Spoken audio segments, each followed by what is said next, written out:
అన్నా నమస్తే సతీష్ అన్న. ఏమన్నా నాతో మాట్లాడేది ఉందా? పేపర్ చూసుకుంటా కూర్చుంటారా? లేదు బాస్, వస్తున్నాను నుండి పేపర్ చూడడం వీడియోకి వచ్చి పేపర్లో లీనం అయిపోతే ఎట్లా? అది ఏది కనపడినా చదవడం అలవాటు అయిపోయింది పేపర్లు. ఏంటి స్పెషల్ ఏంటి చెప్పండి. నేను న్యూస్ పేపర్ మీద లీనం అయిపోయారు అంతే, అట్లా అలవాటు అయిపోయింది. ఏదన్నా ఒకసారి వేసామంటే అది నా మైండ్ లో పడిపోతుంది. మళ్ళీ దానికోసం జీకే బుక్స్ ఎత్తుకోవాల్సిన అవసరం లేదు. ఏంటి స్పెషల్ ఏంటి అంటే పేపర్ చదవడం అనేది ఒక ఇష్టంతో కూడిన పనా లేకపోతే ఇష్టమేనండి? ఇష్టమే కానీ ఇష్టం ఒకటే కాదు, మన చిన్నప్పటి నుంచి అది అలవాటు అయిందండి. కాంపిటేటివ్ ఎగ్జామ్స్ కు మళ్ళీ సపరేట్ గా బుక్స్ కొని ప్రిపేర్ అవ్వాల్సిన అవసరం ఉండదు. మారిన కాలం ప్రకారము ప్రస్తుతం అప్డేట్ అయిపోతుంటారు, పాత విషయాలు కంపేర్ చేసుకుంటుండొచ్చు. ప్రస్తుతం చదవడం అనే కార్యక్రమం కన్నా వినడము చూడడంలోనే చదవడం ఉంది అంటారు. ఇప్పుడు వచ్చిన బుక్ రీడింగ్ చాలా వరకు తగ్గిపోయింది. చాలా బాధాకరం విషయం మాత్రం, చాలా బాధాకరం. చాలా పబ్లిషింగ్ హౌసెస్ కూడా మూతపడిపోతున్నాయి చాలా వరకు. అప్పుడు ఒక బుక్ వస్తుందంటే మార్కెట్ లో వెంటబడి చదివేవాళ్ళం. ఇప్పుడు అసలు కనబడట్లేదు.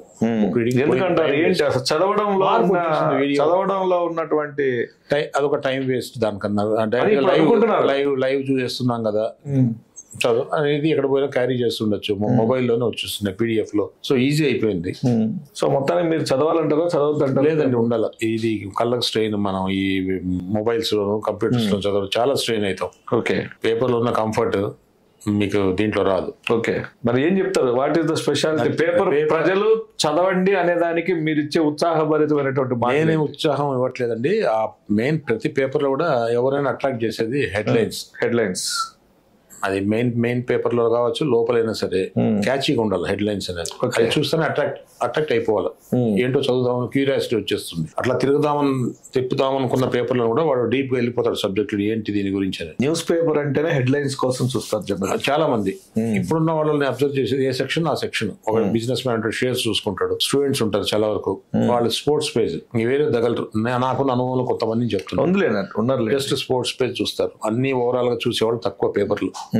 మన జీకే హెడ్లైన్స్ లో కొన్ని చెప్పాలంటేనండి, పేపర్ల పేర్లు అవసరం లేదు కానీ నాకు అలాగే కొన్ని గుర్తుండిపోయేవారు అన్నమాట. పేపర్లో వాళ్ళు పెట్టిన టైటిల్స్ అయితే ఎంత బాగుండేదంటే, మనకు ఒకప్పుడు దేవిలాల్ అని ఒక ఉప ప్రధాని ఉండేవాడు అనమాట, డిప్యూటీ ప్రైమ్ మినిస్టర్. ఆయన మాటకు ఒకసారి బెదిరించేవాడు, నేను రిజైన్ చేస్తానని. వన్ ఫైన్ డే రిజైన్ చేసేసాడు. అప్పట్లో పేపర్లు 7:30-8 కంతా ప్రింటింగ్ వెళ్ళిపోయావు. 9 లోపల ప్రింటింగ్ అయిపోతే తర్వాత డిస్ట్రిక్ట్స్ కి వెళ్ళిపోవాల్సింది. జిల్లాలో ఉండేది కాదు. హైదరాబాద్ నుంచి కూడా 400 కిలోమీటర్స్ వచ్చే. సో వీళ్ళు ఈవినింగ్ 7:30 కంతా ప్రిపేర్ చేసుకున్నాడు. డిప్యూటీ ప్రధాని దేవిలాల్ రాజీనామా. కానీ ఆయన 7:30 లోపలే ఆయన విత్డ్రా చేసేసుకున్నారు. ఈడేమో ప్రింటింగ్ అంత ప్రూఫ్ అంతా రెడీ అయిపోయి ప్రింట్ చేయాలి.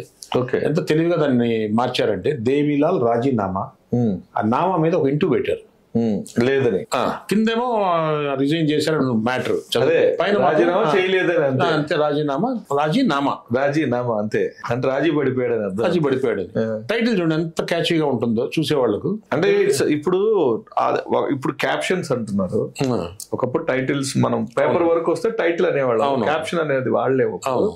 ఇప్పుడు యూట్యూబ్ అంటే ఎలక్ట్రానిక్ మీడియా కంతా క్యాప్షన్స్ అయిపోయినాయి. ఓకే, ఏ క్యాప్షన్ పెడితే క్యాచీగా ఉంటుంది అనేసి. అవును, ఇప్పుడు మనకప్పుడు నేషనల్ న్యూస్ లో, తెలుగు నేషనల్ న్యూస్ లో అద్దంకి మన్నార్ అని ఒక న్యూస్ రీడర్ చాలా బాగా చదివాడు పేపర్. అద్దంకి మన్నార్. ఓకే, ఆకాశవాణి వార్తలు చదువుతున్నది అద్దంకి మన్నార్.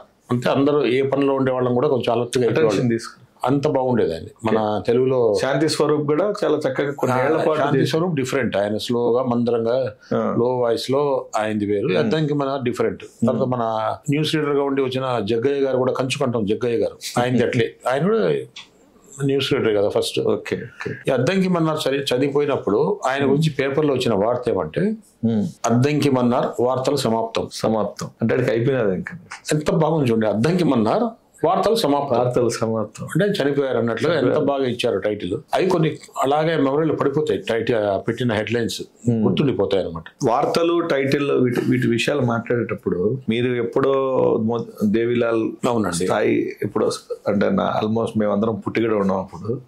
ప్రస్తుతం రాజకీయాలకి, ప్రస్తుతం ఉన్నటువంటి జర్నలిజానికి ఆనాటి పరిణితి గాని ఆనాటి నిజాయితీ గాని లేదని నేను అనుకుంటున్నాను. అవును, నిజమే, అది వాస్తవం, 100% వాస్తవం లేదనేది అనుకుంటున్నాను. ఎందుకంటే వ్యవస్థానుగతంగా జర్నలిజం వ్యక్తిగతంగా మారిపోయినది నేను అనుకుంటున్నాను. మారిపోయింది. సో ప్రస్తుత జర్నలిజం పాఠకుడిని గానీ ప్రేక్షకుడిని గానీ వాళ్ళ ఇష్టాలకు అనుగుణంగా ట్యూన్ చేయడం మొదలు పెట్టేశారు. వాళ్ళ ఇష్టం అనే దానికన్నా ఆ పత్రిక నడిపే వారి యొక్క మామూలు ఇంకా వాళ్ళ జీతాలు తీసుకుని వాళ్ళ దగ్గర కాబట్టి వారు ఎవరికి బాస్ అనాల్సిందే, ట్యూన్ చేయాల్సిందే. అది వాస్తవం జరిగిపోతుంటది. ప్రస్తుతంలో జర్నలిస్ట్ అనే పదానికి మీరిచ్చే అర్థం ఏంటండి? చాలా ఉన్నాయండి అర్థాలంటే. మీకు ఒక విషయం చెప్పాలి, నేను చిన్నప్పుడు చూసేవాడు అండి, హిందూ పేపర్ లో జీకే రెడ్డి అని ఒక జర్నలిస్ట్ ఉండేవాడు. హిందూ పేపర్ లో ఢిల్లీ బ్యూరో అయింది. హెడ్లైన్స్ లోనే ఆయన వచ్చేది. ఏదైనా ఒక ప్రాబ్లం కానీ దేని అనలైజ్ చేయడంలో పర్ఫెక్ట్ అనమాట. ఆయన ఎంత పర్ఫెక్ట్ అంటే అప్పుడు ప్రధానమంత్రి ఇందిరాగాంధీ, ఆవిడ కూడా ఏదైనా గవర్నమెంట్ లో ఏదైనా ప్రాబ్లం వచ్చింది అనుకోండి, హిందూ పేపర్ లో ఈయన ఏం రాస్తాడో చూసి దాన్ని అలా ఆమె ట్యూన్ అయిపోయేది. ఈయన రాసే పరిష్కారాన్ని ఆమె ఆలోచించి ఆ రకంగా వెళ్ళిపోయేదండి తలకి. అప్పుడు అంత గొప్పగా చెప్పారు. ప్రస్తుతం ఉన్న జర్నలిస్టుల్లో మీ అభిప్రాయంలో అంత డెడికేషన్ ఎవరి వాళ్ళు చూసుకోవాల్సి వస్తుంది. ఉన్నప్పటికీ ఎంతో కొంత మరి వ్యవస్థ చచ్చిపోలేదు. అవునండి, పత్రికా వ్యవస్థ గానీ లేదా జర్నలిజం చావలేదు, కొందరైనా ఉంటారనేది మీ అభిప్రాయంలో? ఉన్నంతలో మంచి నిజాయితీ అంటే సరైనటువంటి ప్రజలకు సమాచారాన్ని ఇద్దాం అనేటటువంటి స్థాయి ఎవరైనా జర్నలిస్టులు ఉన్నారు కాబట్టి ఎంతో విలువలు ఉన్నాయి. మీ అభిప్రాయంలో వాళ్ళ పేర్లు చెప్పగలరా? చెప్పలేను కానీ పాత వాళ్ళ గురించి తెలుసు నాకు. ఒక కుల్దీప్ నాయర్ కావచ్చు, Pritish Nandy, Illustrated Weekly of India Blitz ఒక ప్రీతిష్ నంది అనుకుంటాను. ఓకే, కుల్దీప్ నాయర్, తర్వాత ఖుష్వంత్ సింగ్. Okay, good. ఉన్నారు మన తెలుగులో గానీ. తెలుగులో ఎవరైనా మీరు చెప్పగలరా కొన్ని పేర్లు? ఏబికే ప్రసాద్ ఉన్నారు కదండి. ఏబికే ప్రసాద్ గారు ఓకే చెప్పొచ్చు. ఇంకా ఉన్నారండి ఎందుకని. ఇప్పుడు ఇంకొకటి, ప్రిన్సెస్ డయానా చనిపోయింది. అప్పుడు డెక్కన్ హెరాల్డ్ లో ఒక వార్త గురించి రాస్తూ ఆమెతో పాటు దోడి అని ఒకతను రిచెస్ట్ పర్సన్ ఆమె కంపెనీను ఆయనతో పాటు చనిపోయాడు. ఆమెతో పాటు చనిపోయాడు అతను. టైటిల్ ఏం పెట్టారంటే అతన్ని మంచి ఫ్యామిలీ, అవును, బార్న్ విత్ సిల్వర్ కాదు, బార్న్ విత్ గోల్డ్ స్పూన్ అనొచ్చు. అలాంటి వ్యక్తి అనమాట. టైటిల్ ఏం పెట్టాడంటే lived like a prince, died with a princess. Died with princess. Prince, అవును, డైడ్ విత్ ప్రిన్సెస్. అంతే కదా, నిజంగా అది కూడా ఆమెతో పాటు చనిపోయాడు కాబట్టి డైడ్ విత్ ప్రిన్సెస్. మనకు సునామీ వచ్చింది. అవును, ఆ సునామీ వచ్చినప్పుడు ఎవరికి తెలియదు. సునామీ అనేది ఇండియాలో ఉందని ఎవరికి తెలియదు అసలు. మనం ఎప్పుడు వినలేదు కూడా, మనకు సంబంధం లేని విషయం కూడా అనుకున్నాం. నేను అప్పుడు చెన్నైలో ఉన్నాను. ఫస్ట్ ఎర్త్క్వేక్ వచ్చింది, మైల్డ్ ట్రెమర్. ఎవరో పిల్లలు వెనకాల చైర్ మూవ్ చేస్తున్నారేమో అనుకున్నాం, కదిలినట్టుగా పట్టించుకోలేదు. రెండోసారి మాత్రం ముందు పరిగెద్దాం రా బాబు బయట అనుకున్నాం. అంటే ఐ ఫెల్ట్ దట్ ఎర్త్క్వేక్. అంత స్పీడ్ గా తర్వాత హ్యాపీగా ఫీల్ అయ్యాయి, ఎందుకంటే జీవితంలో అన్ని అనుభవించాలి, ఇది కూడా అనుభవించాలి. తర్వాత అది earthquake, not only earthquake, tsunami అని తెలిసింది. ఆ సునామీ గురించి రాస్తూ ఒక పేపర్లో ఏం రాశారంటే టైటిల్ తెలుసునా మీకు, అంటే సునామీ గురించి వివరిస్తాడు. తెలుసునా మీకు, సునామీకు తెలుసా అని అడిగినట్టుగా టైటిల్ చూడు ఎంత క్యాచీగా ఉందో. అదే అక్షర భంగిమ అలాంటి బాగుందంటే తెలుసునా మీకు. సో ఏది ఏమైనప్పటికీ సార్, జర్నలిస్టులు కానీ లేకపోతే నిజాయితీ లేదనడం సరైన విధానం కాదు, నిజాయితీగా చేసే అవకాశాలు దొరకట్లేదేమో అని అనుకుంటున్నాను నేను జర్నలిజంలో. అది వాస్తవమేనండి. అది 2014 ఎలక్షన్ లో అనుకుంటాను, విజయకాంత్ గారని తమిళనాడు యాక్టర్, ఆయన ఒక పార్టీ పెట్టాడు. మనం ఎలాగ మన తెలుగు హీరోస్ ఎట్లాగా ఒక టైటిల్ ఇచ్చి ఒక బిరుదు ఇచ్చి పిలుచుకుంటామో, అక్కడ ఆయనను కెప్టెన్ అని పిలుస్తారు. కెప్టెన్, ఎస్. దురదృష్టం కొద్ది ఏమంటే పాపం ఆయనే కాకుండా ఆయనతో పాటు ఆయన పార్టీలో పోటీ చేసిన అందరూ ఓడిపోయారు. ఆయన ఒక్కడు గెలిచారు కదా ఒకసారి, ఆయన కూడా పోయాడు. ఒకసారి గెలిచిండు, ఒకసారి ఓడిపోయాడు, మొత్తం పార్టీ పోయింది. దాంతో ఫస్ట్ టైటిల్ ఏం పెట్టారండి పేపర్లో, షిప్ను ముంచిన కెప్టెన్. ఓకే, ఇంకొకటి హాట్ టాపిక్ అనుకోవచ్చు, లేదంటే కరెంటు ఈ జర్నలిజం కిందికి వస్తుందా లేకపోతే సోషల్ స్టేటస్ కిందకి వస్తుందా గానీ, మీరు ఇది ఒక వ్యక్తిని ఎవరినైనా గానీ, అది పొలిటీషియన్ కావచ్చు లేకపోతే ఒక సాధారణ పౌరుడిని కావచ్చు, ప్రత్యక్షంగా శాడిస్ట్ అని, ఒక వ్యక్తిగతాన్ని చంపే పదాలు వాడుతూ సైకో అని, అంటే ఈ విధమైనటువంటి హ్యూమిలేషన్, లైక్ బేసిక్ గా చెప్పాలంటే కాన్స్టిట్యూషనల్ థీసిస్ లో అంటే కాన్స్టిట్యూషనల్ ప్రాసెస్ లో ఎలక్ట్ అయిన వాళ్ళను ఈ విధమైన పదాలతో సంబోధించి మాట్లాడడం అనేది మీరు ఎంతవరకు, అంటే కాన్స్టిట్యూషనల్ రైట్ లో నువ్వు ఎవరైనా తిట్టొచ్చు అనేటటువంటి రైట్ ఉందో లేదో నేను చదివిన కాన్స్టిట్యూషన్ లో తిట్టమని అయితే ఎక్కడా లేదు. మనకు వాక్ స్వాతంత్రం ఉంది, కానీ ఇంకొకటి ఆ స్వాతంత్రంతో ఇంకొకరిని హింసించమనో లేకపోతే ఇంకొకరిని అవమానించమని అయితే ఏ కాన్స్టిట్యూషనల్ రైట్ ఇవ్వలేదు. ఇప్పుడు మామూలుగా మన తెలుగు రాష్ట్రాల్లో మీరు గమనించి ఉంటారు, రాష్ట్ర ముఖ్యమంత్రిని కానీ ఎవరైనా కూడా డైరెక్ట్ గా రాజకీయాలు పక్కన రాజకీయాలు, I'm not talking about politics అంటున్న వాళ్ళు 40 years ఆఫ్ కాన్స్టిట్యూషన్ సర్వీసెస్ లో ఉన్నారు. వాళ్ళు 40 సంవత్సరాల కాన్స్టిట్యూషన్ సర్వీస్ లో ఉన్నారు. ఈ employee constitution service different to వీళ్ళు ఎవరంటే కాన్స్టిట్యూషన్ రైట్స్ ని ఫుల్ ఫ్లెడ్జ్డ్ గా వాడుకున్న వాళ్ళు వీళ్ళు. అంటే లైక్ శాసనసభ ద్వారానో లేకపోతే డెమోక్రసీ కల్పించినటువంటి ప్రివిలేజ్ లో వీళ్ళు ఎమ్మెల్యేలు గానో మినిస్టర్లు గానో లేకపోతే ఎంపీలుగా ఎన్నుకోబడి లేదా ముఖ్యమంత్రులు కాబడినటువంటి వ్యక్తులు వాళ్ళకు పూర్తి అవగాహన ఉండి కూడా ఈ విధంగా మాట్లాడడం ఎంతవరకు మారిపోయింది. ప్రేక్షకుడు మారిపోయారు. ఒకప్పుడు చిన్న చిన్న వల్గర్ గా వాడాలంటే ఆలోచించేవాళ్ళు. చిన్న పదం పొరపాటున తొలినా కూడా అది పెద్దగా భూతత్వంలో చూపెట్టేసి అతను క్షమాపణ ఇప్పుడు అలవాటు పడిపోయారు. వాళ్ళు కూడా తీసుకోవట్లేదు, పెద్దగా లైట్ గా తీసుకుంటారు. లేకపోతే సీరియస్ గా తీసుకుంటే మనం మంచాన పట్టాలి, మంచాన పడాల్సి వస్తుంది. ఆ రోజులు పోయాయి అండి, దాని గురించి వరీ కావాల్సిన అవసరం లేదు. టేక్ ఇట్ లైట్ అంతే, లైట్ గా తీసుకోవడం. ప్రజలు కూడా మారిపోయారు, జనరేషన్స్ మారిపోయాయి. ఒకప్పుడు ఎన్విరాన్మెంట్ అనేవాళ్ళము, ఇప్పుడు ఎన్వైర్న్మెంట్. అప్పుడు ఉండే అట్లా అన్ని పదాలు అన్ని మార్పులు జరిగిపోయాయి, జనరేషన్స్ మారిపోయాయి. అప్పుడు తప్పు అనుకున్నది ఏదో ఒకసారి ఒక తెలుగు ఓల్డ్ డైరెక్టర్ ఇంటర్వ్యూలో చదివాను. ఒక దాంట్లో సినిమాలో ఒక పాత్ర ఇంకో పాత్ర అడుగుతుంది, హీరోయిన్ ఎక్కడ అంటే ఆమె డ్రెస్ చేంజ్ చేసుకుంటుంది అనేది చెప్పాలి రిప్లై. కానీ ఆయన వద్దన్నాడు, ఎందుకంటే చూసే ప్రేక్షకుడు ఊహించుకుంటాడేమో ఆమె డ్రెస్ చేసుకునే విధానం ఎలా ఉంటుంది, అందుకని ఆ డైలాగే తీయించేశాడు. అప్పుడు అంతా ఉండేది, ఇప్పుడు అదంతా ఏం లేదు కదా, ఓపెన్ గానే అది రిసీవ్ చేసుకోవడం అంత ఫ్రీగా రిసీవ్ చేసుకుంటున్నాడు.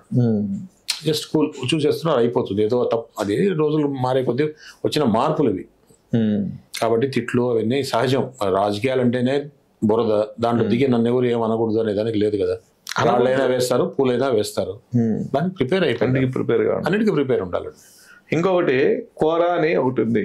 అవునండి, కోరా నేను చదువుతుంటాను, చాలా బ్యూటిఫుల్ గా ఉంటాయి క్వశ్చన్ అండ్ ఆన్సర్స్. అయితే మీరు ఈ మధ్య చూసారు లేదో, ప్రాంతీయ భాషల్లో ఎక్కడ విస్తరించడం. అవునవును.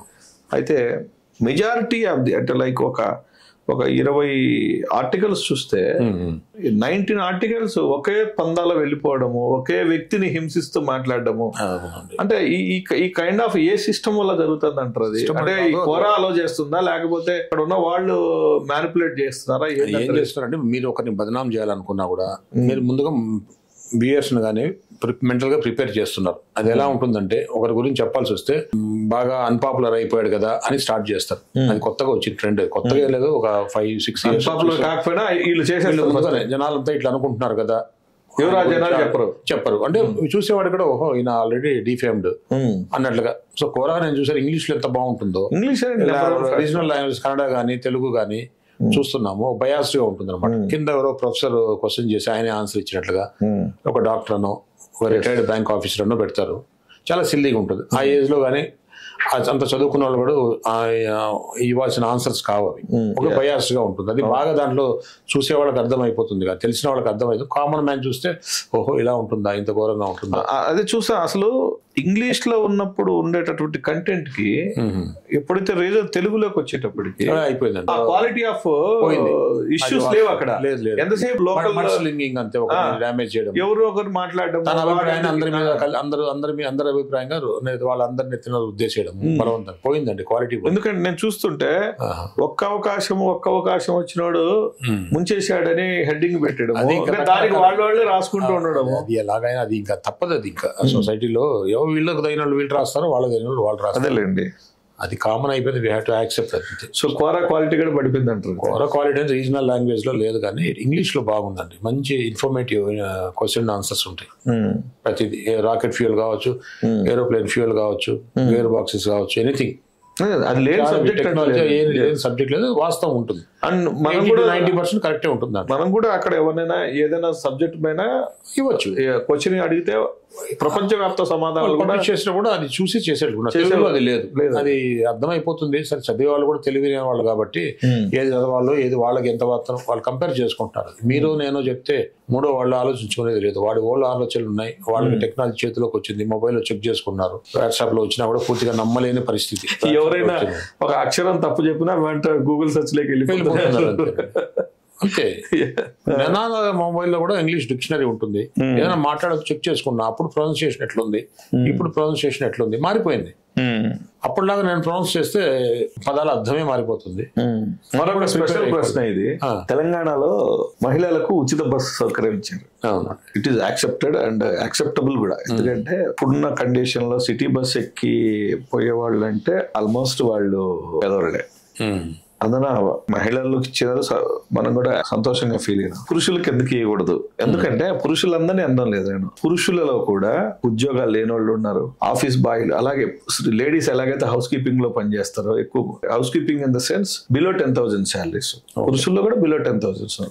వాళ్లకు అంటే పురుషుడుగా పుట్టడం వాడు చేసిన నేరమా? అలా అనుకోవడానికి లేదులేండి. ఇప్పుడు మహిళలు అంటే ఒకటి చెప్పాలంటే పబ్లిక్ ట్రాన్స్పోర్ట్ బెస్ట్. మనకి ఏ టెన్షన్ ఉండదు, మన పనిలో మనం హ్యాపీగా కూర్చొని వర్క్ చేసుకుంటూ కూడా బస్ లో వెళ్ళిపోవచ్చు, ట్రైన్ లో వెళ్ళిపోవచ్చు. లేడీస్ కోసం ఏదో ప్రివిలేజెస్ అనౌన్స్, ఎలక్షన్ షాప్స్ అవన్నీ కూడా ఏదో ఇచ్చారు, నడుస్తుంది, యూటిలైజ్ చేసుకుంటారు. మగవాళ్ళ కంటే వాళ్ళు ఎక్కడైనా సరే earning persons. We're not commenting anything, మనమే మిస్యూజింగ్ లేదా ఇవన్నీ మాట్లాడడం లేదు. ఏదైతే పేద మహిళలకు అన్నారో లేదా ఆల్ పేదలు కాదు, తెలంగాణలో నివసించే ఏ మహిళ అయినా కూడా ఇచ్చే కాదు, ఓవరాల్ గా ఇండియాలో పావర్టీ ఎక్కువ అండి అనుకుంటాము. ఒక ఫ్యామిలీ వాళ్ళు వెళ్ళి ఊరికి వెళ్ళి రాకుండా కొన్ని సంవత్సరాలు ఉండిపోయిన వాళ్ళు కూడా ఉన్నారు. మంచిదే అది, కానీ మిస్యూజ్ ఎక్కువ అయిపోతుంది. టైం పాస్ ఫ్రీ అన్నప్పుడు అందరూ వాడుతుంటారు. అది తగ్గించుకోవాలి. ఒక లిమిట్ అనేది పెట్టింటే బాగుండేది. 10,000 రూపాయల లోపల జీతగాళ్ళకి సార్ డెఫినెట్ గా ట్రాన్స్పోర్ట్ ఫ్రీ అంటే ఆధార్ కార్డులో ఏదైనా చేయొచ్చు. ప్రూఫ్ ఒక ఆధార్ కార్డు తీసుకురమ్మంటారు. అదేముంది, కొంతసేపు కంప్యూటర్ ముందు కూర్చున్నామంటే ఏదో మిస్యూజ్ ఎక్కువ అవుతుంది. రాను గుదిబండి అయిపోతుంది. అసలే ఆర్టీసీ ఎప్పుడు నష్టాల్లో ఉంటే చెప్పండి. బెటర్ స్టేట్ గవర్నమెంట్, ఆంధ్ర లాగా స్టేట్ గవర్నమెంట్ తీసుకోవచ్చు కదా. లేదు, అయిపోయిందండి. ఎలక్షన్ ముందు అయిపోయింది. తెలంగాణ తీసుకున్నారు. కొన్ని రోజులు గవర్నర్ గారు ఆపారు, కానీ తర్వాత గవర్నమెంట్ తీసుకున్నా అది అల్టిమేట్ గా అందరి మీద పడేది కదా. గవర్నమెంట్ కార్పొరేషన్ వేరు, ఎన్నో ఖర్చుల్లో ఏదైనా నెగిటివ్ లో లాస్ట్ లో వచ్చేసరికి లోటు బడ్జెట్ ఉంటారు కదా, ఇవన్నీ దాంట్లో పడిపోతాయి. సరే ఎలక్షన్ లో ఎన్నో ప్రామిస్ చేస్తుంటారు, కొన్ని రోజుల తర్వాత వాళ్ళకే తెలుస్తుంది, వాళ్ళే మారుతారు.